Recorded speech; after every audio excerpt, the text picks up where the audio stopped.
આપ સૌનો ખૂબ ખૂબ આભાર.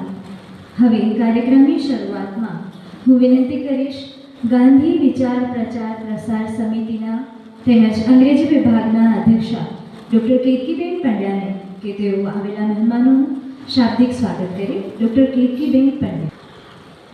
પરમ સન્માનનીય આજના કાર્યક્રમના મુખ્ય અતિથિ શ્રી અશ્વિનભાઈ સૌજાણી સર, જેઓ માધવાણી કોલેજના ઇન્ચાર્જ પ્રિન્સિપાલ છે. આ સાથે આદરણીય રાહુલભાઈ જોશી, જેઓ રાણાવાવ આર્ટ્સ કોલેજના ઇન્ચાર્જ પ્રિન્સિપલ શ્રી છે. આપણી કોલેજના પ્રિન્સિપલ શ્રી ડૉક્ટર નાગર સર, અત્રે પધારેલા આઈક્યુએસસી મેમ્બર શ્રી તેજુરા સર, સર્વ અધ્યાપક મિત્રો, વાલી દીકરીઓ અને આ બંને કોલેજમાંથી પણ આપણા નિમંત્રણને માન આપીને આવેલી વિદ્યાર્થીનીઓ, આજે આપણા રાષ્ટ્રપિતા મહાત્મા ગાંધીજી ને સ્મરણાંજલિ આપવા માટે આપણે અહીં એકત્રિત થયા છીએ અને મહાક્વિઝનું સુંદર આયોજન કરેલું છે, ત્યારે હું આપ સૌનું હાર્દિક સ્વાગત કરું છું. આ સાથે ખાસ આપણા બંને અતિથિશ્રીઓનું પણ હાર્દિક સ્વાગત કરું છું અને ટૂંકમાં એમનો પરિચય આપવો મને ગમશે. તો આપ સૌ હકીકતમાં જાણો છો કે શ્રી અશ્વિનભાઈ સૌજાણી, જેઓ ગ્રેજ્યુએશન અને પોસ્ટ ગ્રેજ્યુએશન ગુજરાત યુનિવર્સિટી અમદાવાદથી એમણે કરેલું છે. ત્યારબાદ તેમણે 1 વર્ષ અમદાવાદ સર્વિસ કર્યા પછી 34 વર્ષ માધવાણી કોલેજમાં શિક્ષણ સેવાઓ તેઓ હજુ પણ આપી રહ્યા છે અને તેઓ શ્રીએ બિઝનેસ મેથેમેટિક્સ અને બિઝનેસ સ્ટેટિસ્ટિક્સ સંદર્ભે પુસ્તકો લખેલા છે, જે ગુજરાત યુનિવર્સિટી, એસપી યુનિવર્સિટી અને એમએસ યુનિવર્સિટીમાં વિદ્યાર્થીઓના યુટિલાઇઝેશન માટે મહત્ત્વના સાબિત થયેલા છે. લગભગ 35 જેટલા રિસર્ચ પેપર્સ એમને એકાઉન્ટન્સી, રિસર્ચ મેથોડોલોજી અને કોમર્સ વિષયના સંદર્ભે લખેલા છે.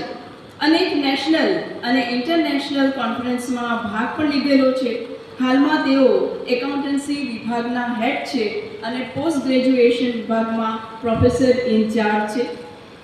આ સાથે હાલમાં તેઓ માધવાણી કોલેજના ઇન્ચાર્જ પ્રિન્સિપલ શ્રીનું પણ પદ શોભાવી રહ્યા છે. જેમ કે અમને સૌને ખ્યાલ છે એ રીતે કોમર્સ અને બેન્કિંગ વિષય અંતર્ગત બોર્ડ ઓફ સ્ટડીઝના ચેરમેન પણ સર છે. સર, આપનું આ મહાક્વિઝના કાર્યક્રમમાં હાર્દિક સ્વાગત કરું છું અમારી પૂરી સમિતિ વતી અને કોલેજ પરિવાર વતી, અને સ્વાગત કરતા આનંદ અનુભવું છું. આ સાથે હું ડૉક્ટર રાહુલભાઈ જોશીનું પણ હાર્દિક સ્વાગત કરું છું, જેઓ પણ રાણાવાવ ગવર્મેન્ટ આર્ટ્સ કોલેજના ઇન્ચાર્જ પ્રિન્સિપાલ શ્રી છે. અને આ સાથે આવેલી વિદ્યાર્થીનીઓનું ફરીથી હું સ્વાગત કરું છું. મને ગાંધીજીના 11 વ્રતો એ યાદ કરવા આ અવસરે ગમશે, જે આપણે સૌ જાણીએ છીએ. અને સૌજાણી સર અને જોશી સર, ખાસ આપને કહું તો આપણે તો જ્યારે પ્રાઇમરી સ્કૂલમાં હતા ત્યારે લગભગ રોજ આપણને છેલ્લા લેક્ચરમાં દોડાવતા. કદાચ અત્યારની બહેનોને ખ્યાલ હોય ન હોય.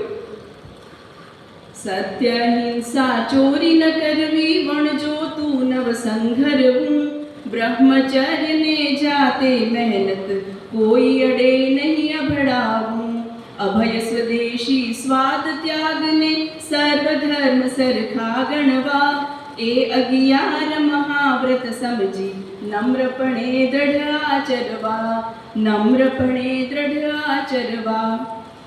આ સાથે ખાસ હું કહેવા માંગીશ કે ગાંધીજી વિશે તો જેટલું પણ કહીએ ઓછું છે, પણ આપણે સૌ એમણે જે જીવન મૂલ્યો શીખવ્યા છે એ જો આપણા જીવનમાં ઉતારવાની કોશિશ કરીશું તો કદાચ આપણે ધન્ય બની જઈશું.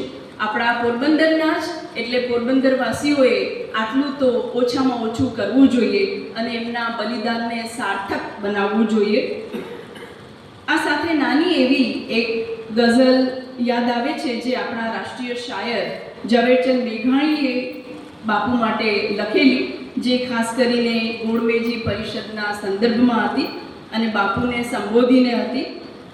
છેલ્લો કટોરો ઝેરનો આ પી જજો બાપુ, સાગર પીનારા અંજલિ નવ ઢોળજો બાપુ. અણખૂટ વિશ્વાસે વહ્યું જીવન તમારું, ધૂળતો દગલબાજો થકી પડ્યું પનારું. શત્રુ તણે ખોડે ઢળી સુખથી સૂનારું, આ આખરી ઓશી કડે શિર સોંપવું બાપુ. કાલે ભલે ગરદન રીપુ મન માપવું બાપુ, છેલ્લો કટોરો ઝેરનો આ પી જજો બાપુ. અંતે આપ સર્વનું અને તેજુલા સર આપનું પણ ખાસ હાર્દિક સ્વાગત કરી વિરમું છું. Thank you very much.